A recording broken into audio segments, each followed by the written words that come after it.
Sejam bem-vindos a mais uma palestra na Fraternal. Hoje recebendo o palestrante José Maria Pontes e Silva, com o tema Laboratório do Mundo Invisível. Rádio e TV Fraternal sempre em sintonia com você.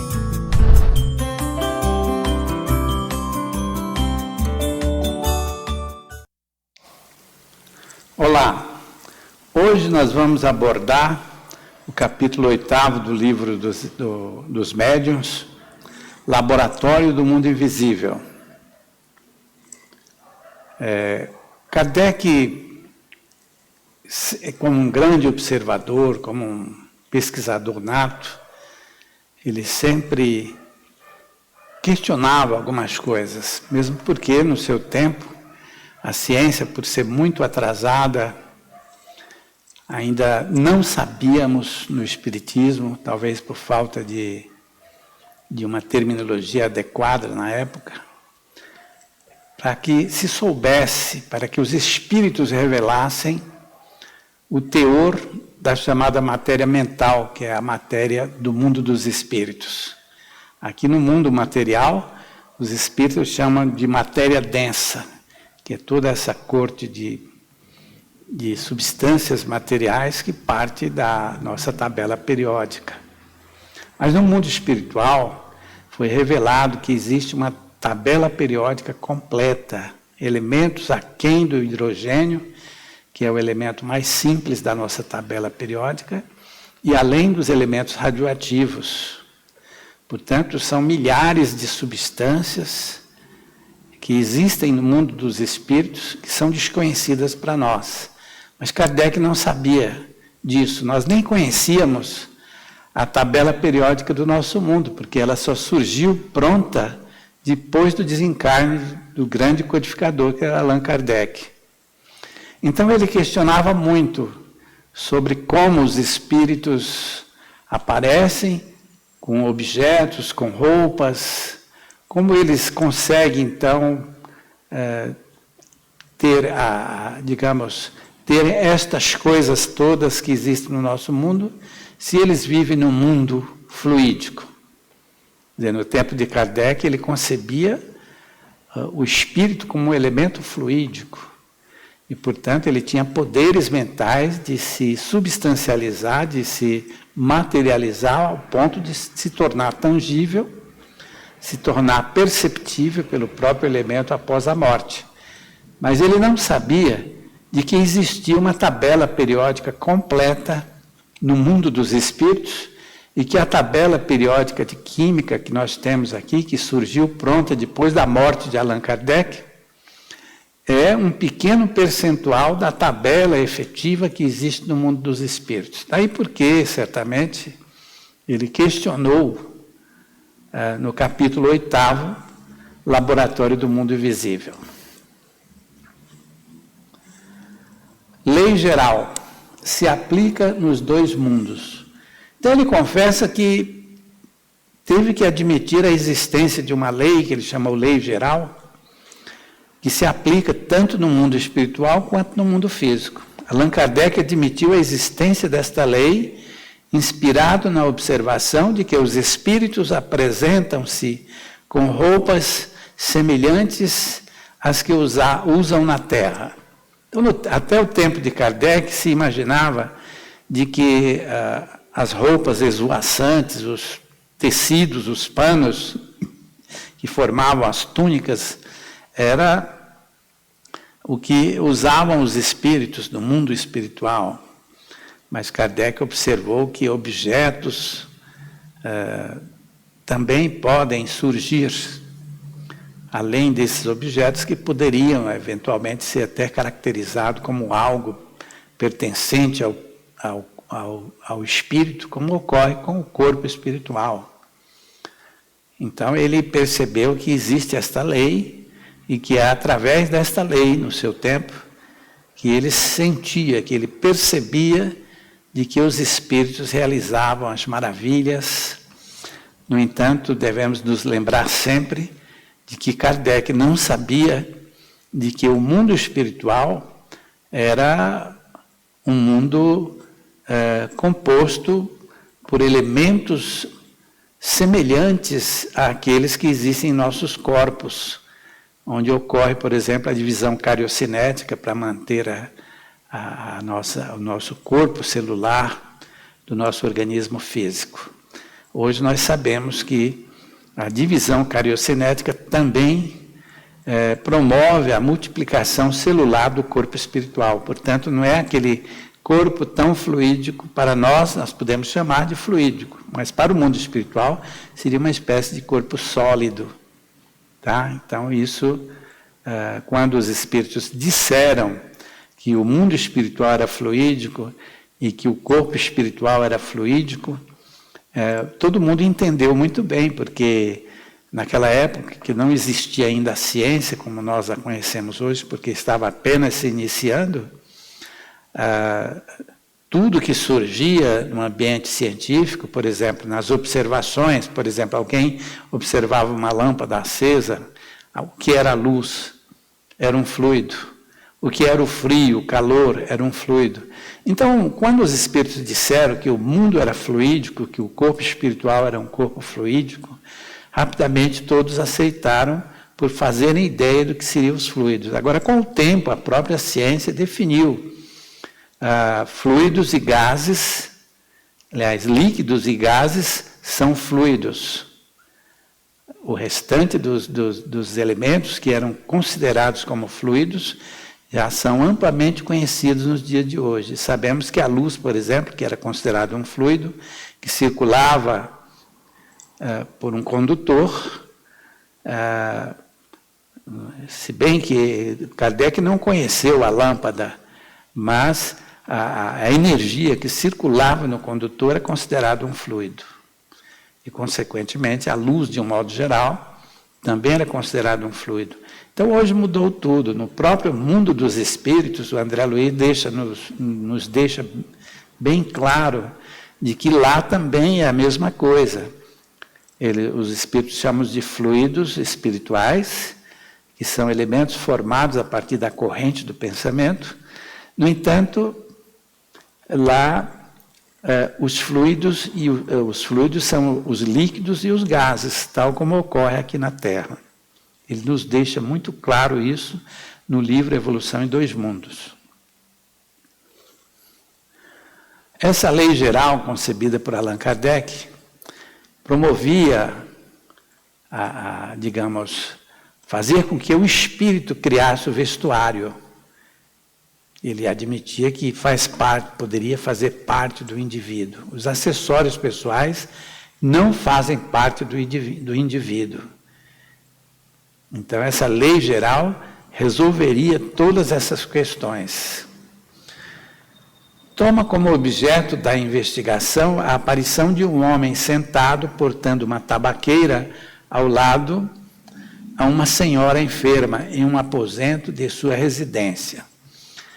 É no capítulo anterior, no capítulo 7 do Livro dos Médiuns, que ele faz referência ao cidadão encarnado que visitava uma senhora, que era clarividente, à noite, e depois apareceu esse cidadão que portava uma tabaqueira, que lhe aparecia também.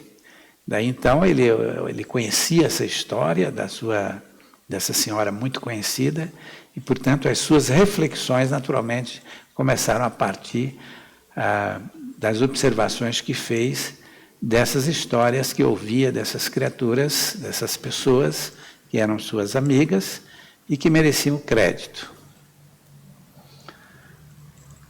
Então, a lei geral se aplica nos dois mundos, conforme ele admitia. A hipótese da existência do duplo etérico já existia, porém Kardec a considerava insuficiente para explicar tudo. Muita gente dizia que o duplo etérico poderia explicar tudo, mas Kardec, nós sabemos que ele não era amigo dos conceitos filosóficos. E isso foi muito bom para nós, para o Espiritismo, porque se ele fosse amigo dos conceitos filosóficos, talvez ele tivesse introduzido muitas coisas do hinduísmo, das escolas filosóficas, E talvez, quem sabe, até o Espiritismo hoje fosse taxado por alguém como mais uma seita do hinduísmo. Na verdade, o hinduísmo é uma coisa a quem devemos muito.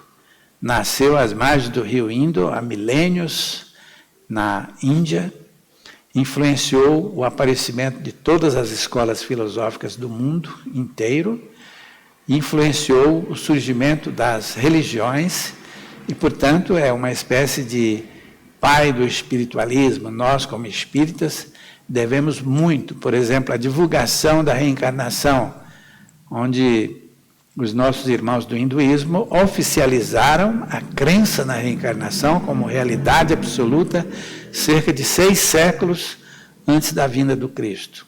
Aliás, 6 séculos antes da vinda do Cristo. E, portanto, a difusão dessas escolas filosóficas nos trouxeram muitas coisas importantes que hoje, de uma forma mais racional, mais inteligente, devido ao avanço da ciência, o avanço da nossa cultura, a redução dos conceitos filosóficos, na medida em que surge a realidade absoluta, fez com que o próprio Kardec pensasse desta forma, de que a existência do duplo etérico não poderia explicar tudo. Já haviam constatado que o perispírito pode ser tangível momentaneamente e se desfazer como uma sombra. Na verdade, nós podemos ver claramente, lendo a codificação de Kardec, podemos perceber facilmente como ele concebia essa questão do corpo fluídico, do mundo fluídico, que era o mundo espiritual. Então ele concebia o espírito, por exemplo, se eu desencarno hoje e tento pegar no meu braço, no mundo dos espíritos, eu não vou conseguir. Por quê? Porque o meu corpo espiritual é fluídico. Porém, eu possuo uma capacidade mental, um poder muito grande de indução, do pensamento que era considerado simplesmente uma irradiação, que me dava, portanto, me fazia com que eu, através da minha vontade, do meu desejo, o meu corpo se tornasse denso, podendo, inclusive, tornar-se tangível. Então, é a partir desse recurso que ele, então, poderia perceber de uma forma sólida o seu corpo físico. Mas, normalmente, era um corpo fluídico, e o fluido é algo em que nós não podemos conceber como alguma coisa material. O espírito pode produzir a matéria sólida, como ocorre na pneumatografia. Kardec também, através das suas pesquisas, ele percebeu muito claramente, talvez devido ao grande número de médiuns de efeitos físicos que existiam na Europa em seu tempo, grandes médiuns, ele percebeu que a escrita automática, ou a escrita mediúnica, a escrita direta, era formada por uma matéria, por uma tinta produzida pelos espíritos. Então, o espírito pode produzir a matéria sólida, como ocorre na pneumatografia. A pneumatografia é a escrita direta. Todos sabemos que até os dias atuais na Europa, os espíritos que escreveram, não somente em papéis, mas no chão, em paredes, talvez ainda hajam elementos que possam comprovar de que estas tintas não somente ficariam ligadas ao ambiente em que elas foram grafadas. No entanto, elas são materiais e são produzidas pelos espíritos. Daí ele fez a pergunta. Quer dizer, os espíritos poderiam produzir objetos materiais semelhante ao que ocorre com a pneumatografia, que uma vez produzidas as tintas e surgindo o texto, elas permanecem por tempo indeterminado, indefinidamente permanecem como se fossem elementos produzidos pelo homem da Terra, pelo homem reencarnado. Então, o que eles responderam? Foi respondido por São Luís, que era um espírito que o ajudava muito nas dúvidas que ele tinha. Aí se explica o problema do vestuário do espírito, que se forma por um ato instintivo, sem que se compreenda. Tá? Quer dizer, o espírito produz o seu próprio vestuário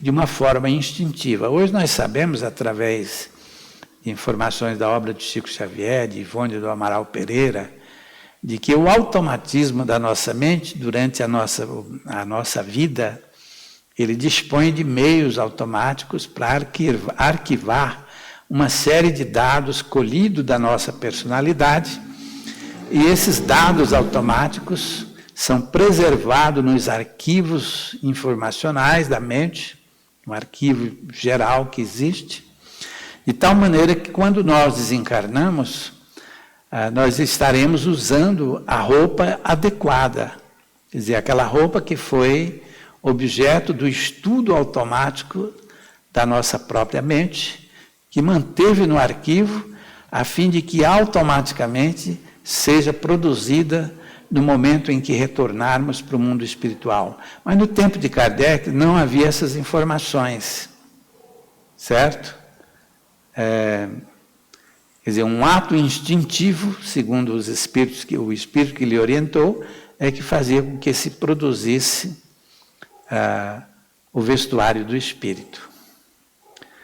Ato instintivo, segundo São Luís, o poder do espírito sobre a matéria está longe de supor, pela vontade da forma aparente para seus projetos.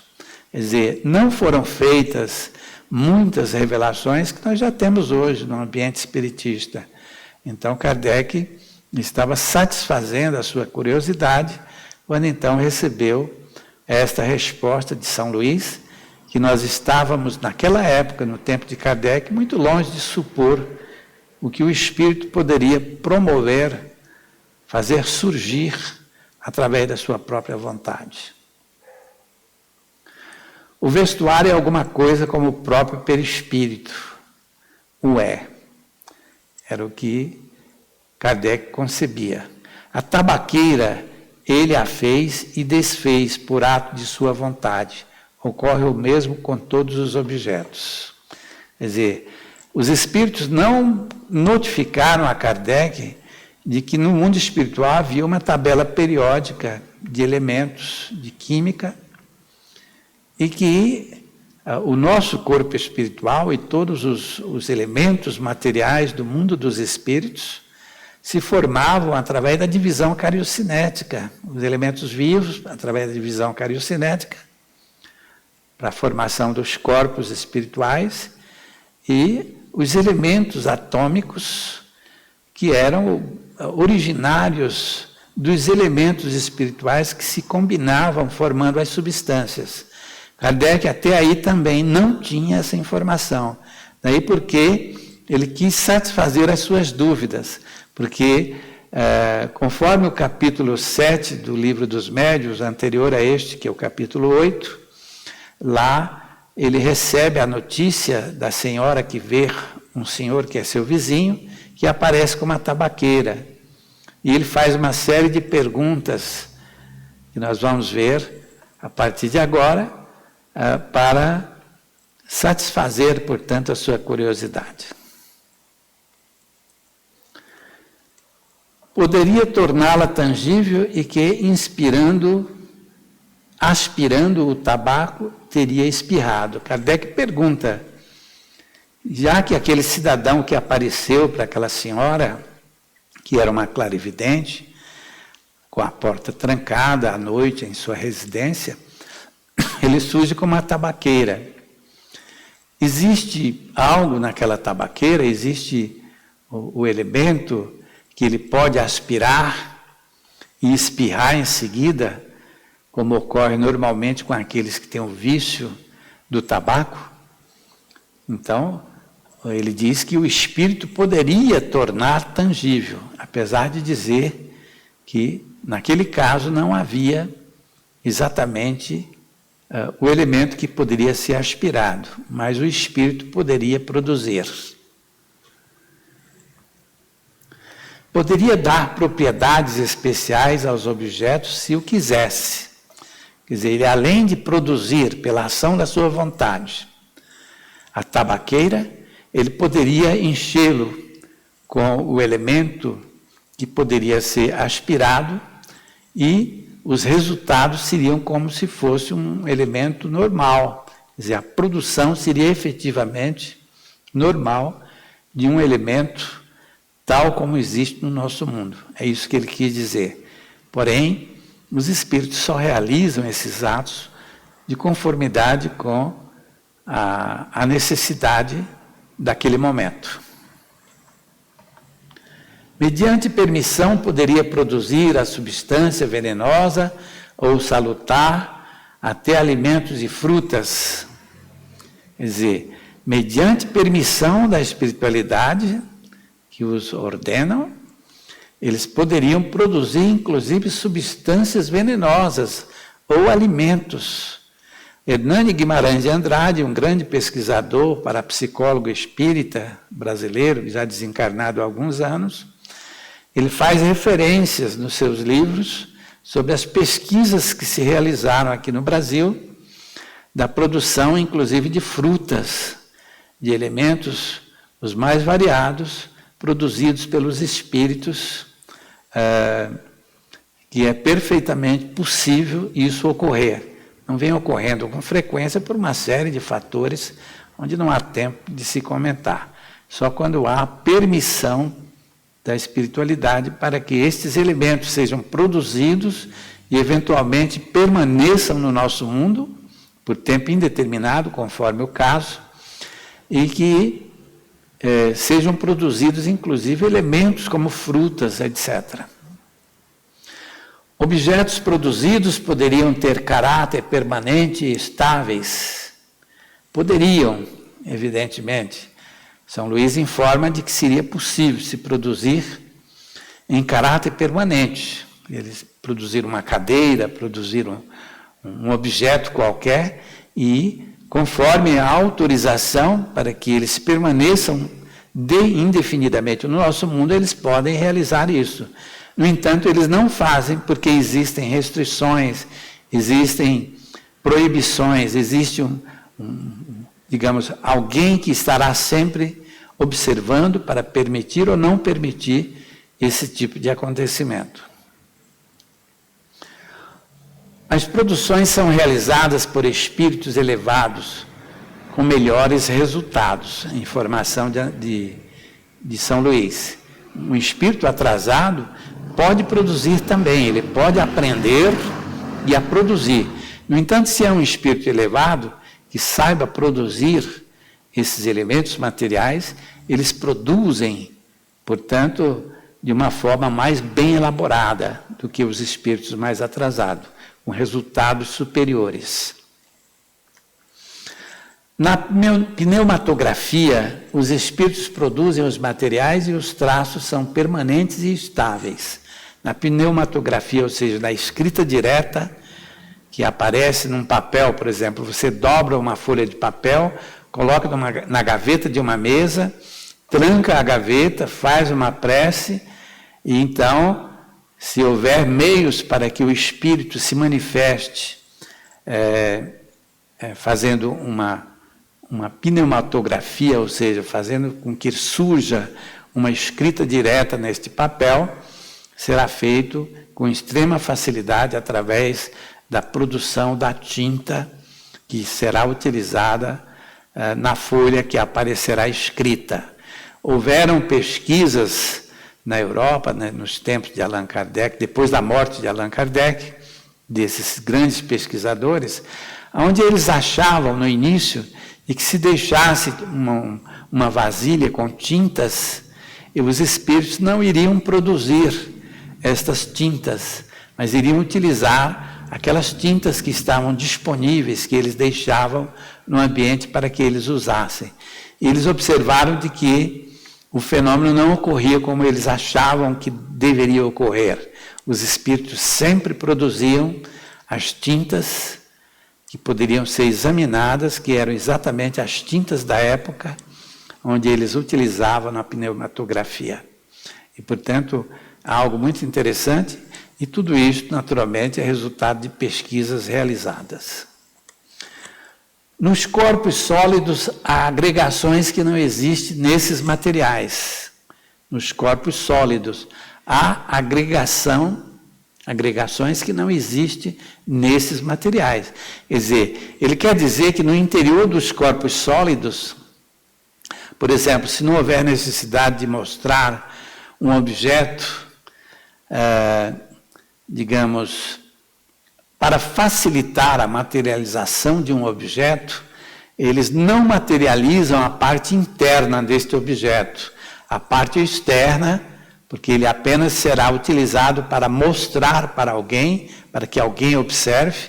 Então, haverá alterações na produção material desse objeto, por exemplo, se reduzindo substancialmente a matéria densa que estaria no interior desses objetos, prevalecendo, portanto, a parte exterior do objeto, bem produzida, a menos que houvesse a necessidade de se produzir integralmente aquele objeto, isso poderia ocorrer. Mas por uma espécie de economia de trabalho ou de materiais, coisa desse tipo, os espíritos sempre produzem os objetos sem utilizar integralmente a produção material, já que eles irão desaparecer dentro de alguns minutos ou algumas horas. Então, eu fiz aqui uma síntese. Na produção dos corpos, os espíritos usam a matéria cósmica universal. Então, os espíritos informaram para Kardec de que toda a produção material realizada pelos espíritos, a matéria-prima é a própria matéria cósmica universal, ou seja, é o fluido cósmico universal.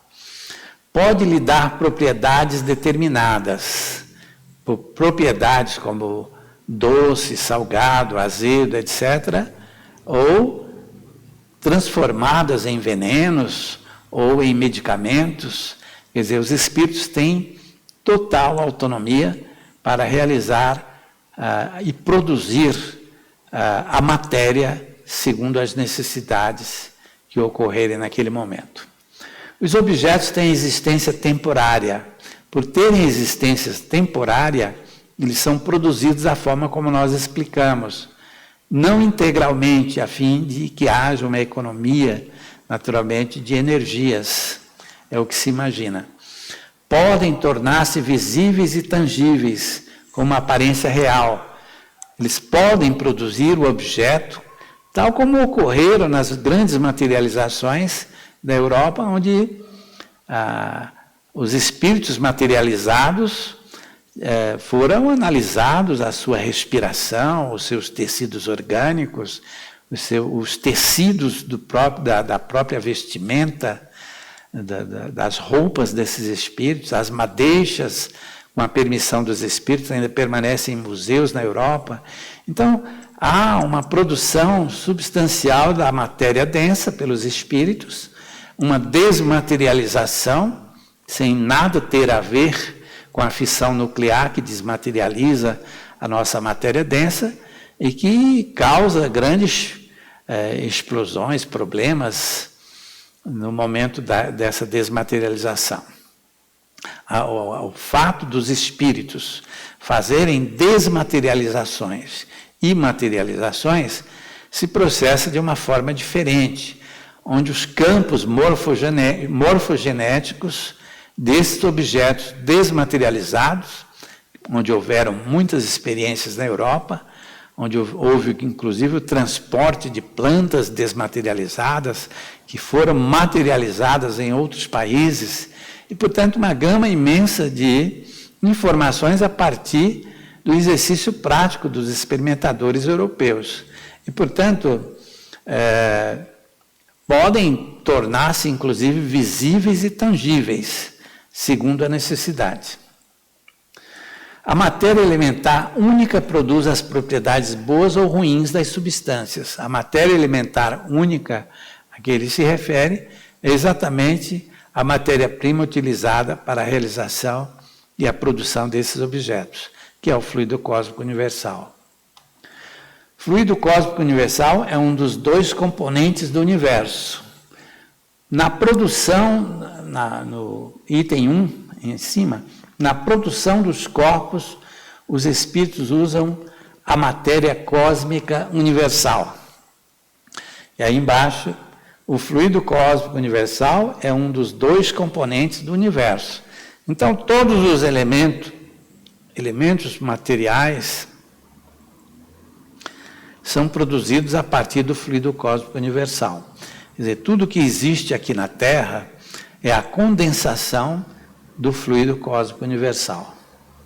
Então, na produção utilizada pelos espíritos de matéria, naturalmente irão utilizar o único elemento que se constitui, portanto, a matéria-prima para a produção da matéria elementar efetivamente. Pode lhe dar propriedades determinadas, novas revelações. São revelações da obra de Francisco Cândido Xavier. O solo da erraticidade é constituído pelas formações inteligentes dos elementos químicos do mundo espiritual. Quer dizer, nós temos aí as novas revelações que foram trazidas, especialmente pela obra de Francisco Cândido Xavier, pela psicografia desse grande médium, e o Espírito que se encarregou de nos trazer todas as revelações e que vem exercendo uma grande influência no ambiente espiritista brasileiro. Evidentemente, muita gente nem imagina de que o espiritismo poderia ser diferente no Brasil se não existisse a obra de Francisco Cândido Xavier. E isso é verdade. Nós estamos vivendo grande parte das adesões que foram feitas às revelações do nosso caríssimo André Luiz, através da psicografia de Francisco Cândido Xavier. Existem outras tantas revelações que ainda não são muito estudadas, mas que, sem dúvida alguma, elas deverão ser estudadas a partir de agora, desta pleiade imensa de espíritos que estão reencarnando e que irão penetrar a casa espírita. O solo da erraticidade é constituído pelas formações inteligentes dos elementos químicos do mundo espiritual. A tabela periódica ampla do mundo dos espíritos, com elementos aquém do hidrogênio e além dos elementos radioativos, composta, portanto, não se sabe, porque não há revelação, de quantos elementos que se unem para formar as substâncias do mundo espiritual. Mas nós sabemos que lá existem milhares de substâncias que nós desconhecemos. Ela é muito ampla e completa. Elas são, portanto, a matéria ativa, aquela que, então, dá vida à matéria do nosso mundo material, a matéria densa, ou seja, a matéria passiva. O nosso átomo, segundo os espíritos, através da psicografia de Francisco Cândido Xavier, não teria vida se essa vida não lhe fosse dada pela matéria ativa do mundo dos espíritos. Portanto, a matéria ativa está ligada substancialmente à matéria do nosso mundo, da matéria passiva.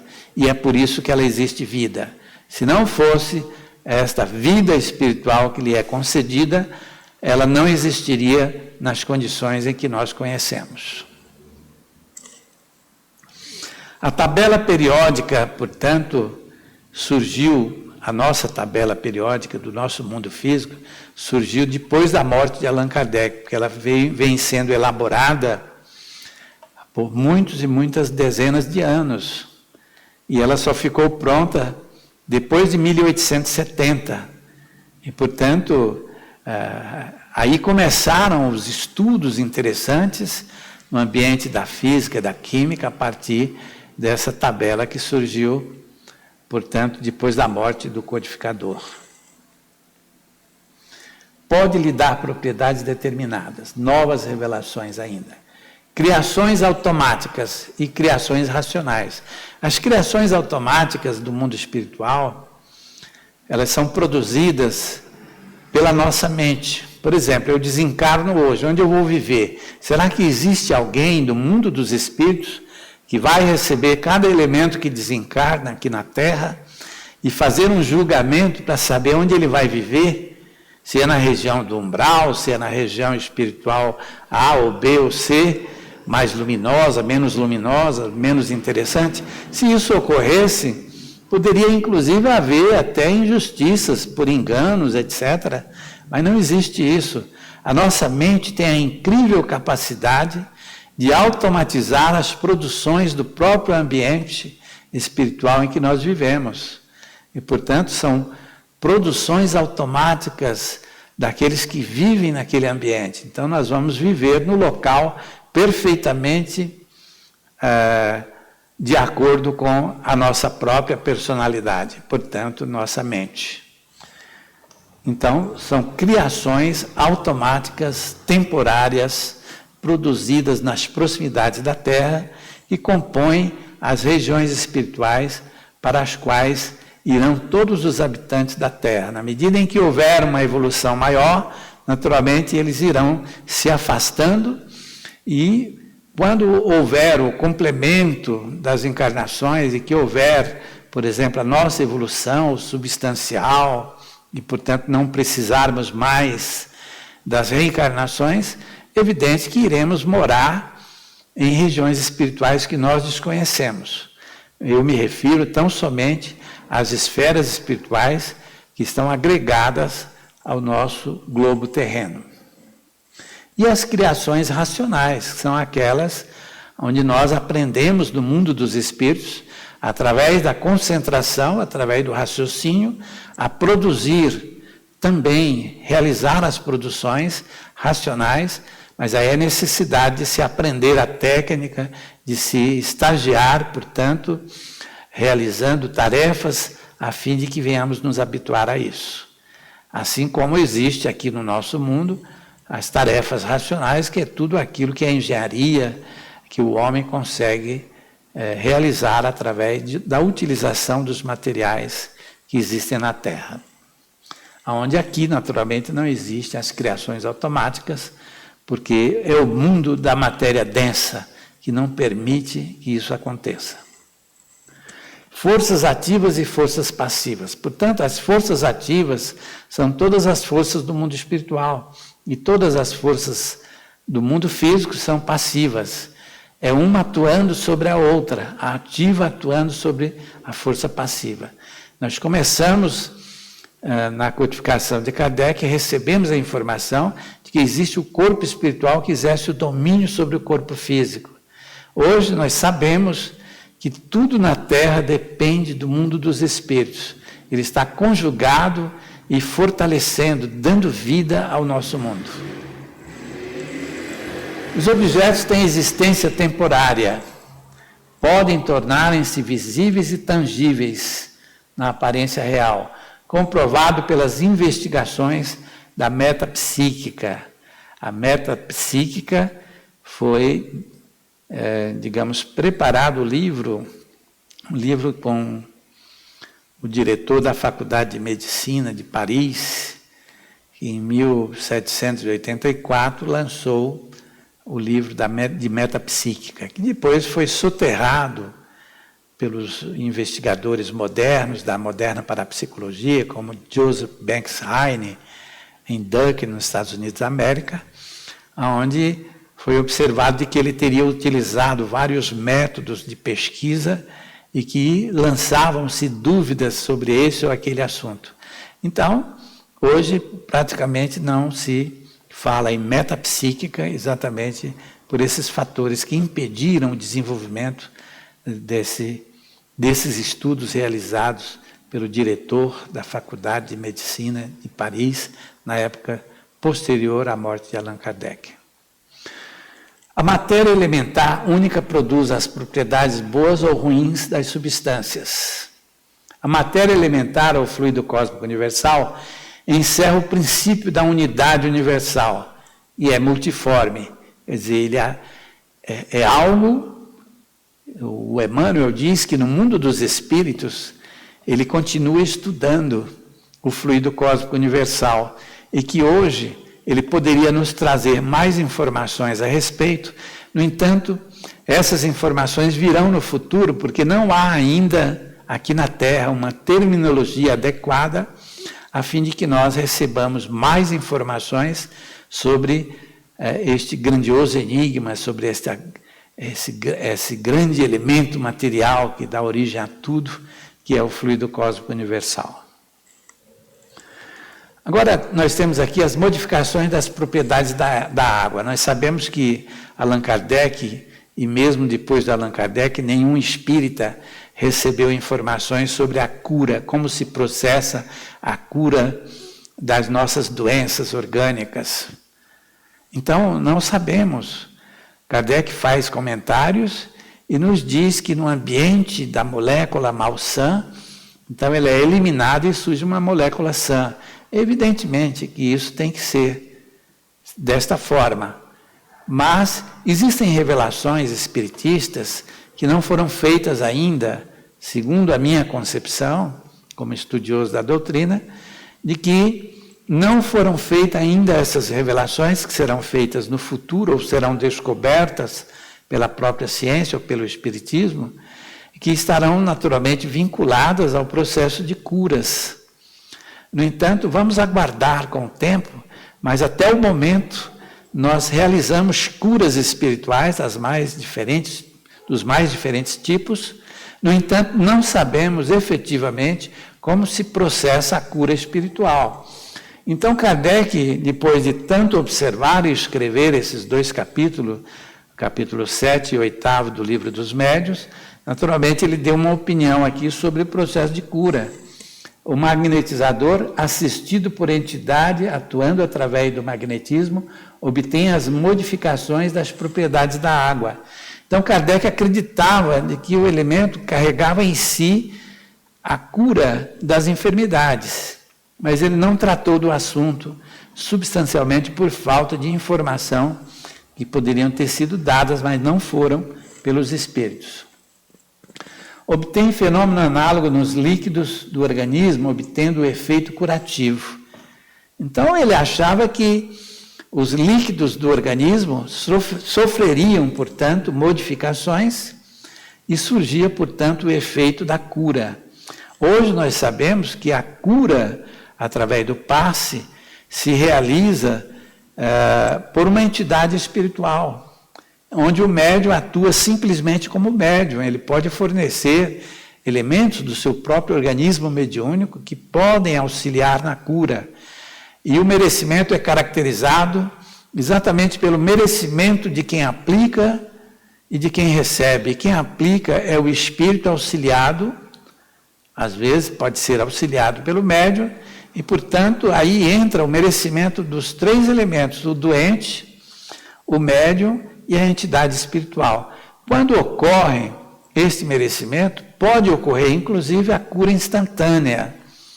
No entanto, o médium há de se convencer de que, por mais ele seja chamado de médium de cura, a cura sempre ocorrerá sempre a partir da entidade espiritual que está ao lado do médium. E a cura ocorre através do processo de hipnose, coisa que se fala muito pouca, mas que é uma das revelações da obra de Francisco Cândido Xavier. Pela ação da vontade, age sobre a matéria elementar. Por ação consecutiva, reagem seus compostos sobre certos limites. Assim se explica a cura pelo contato das mãos. Isto é apenas uma tese, uma observação de Allan Kardec. O processo da cura em si ocorre pela hipnose. E como acontece no interior microscópico, onde está a constituição atômica que forma as moléculas e, consequentemente, essas moléculas formam a célula, não existe absolutamente, até os dias atuais, nenhuma revelação de como tudo acontece. E eu quero agradecer a todos, muito obrigado,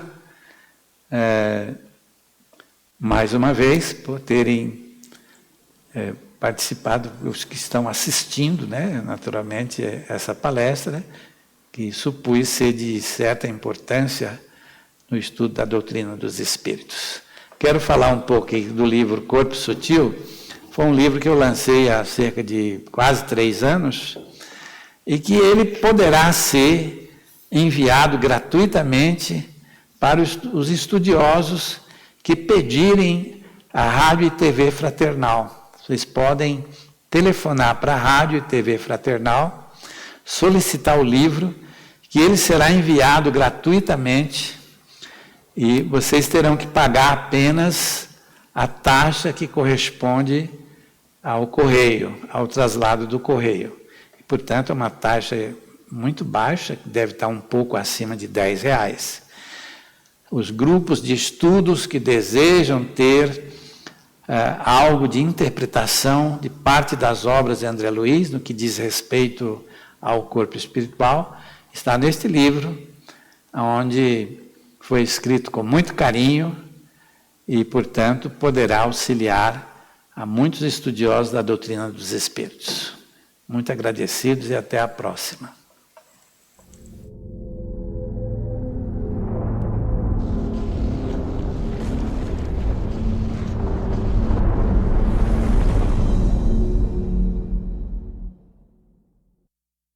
Acabamos de apresentar mais um programa Palestra na Fraternal. Sempre uma palestra diferente com temas ligados à doutrina espírita. Assista pelo YouTube, pela TV Fraternal e também no Facebook. Ouça pelo aplicativo da Rádio Fraternal e pelo site fraternal.net.br. Rádio e TV Fraternal, sempre em sintonia com você.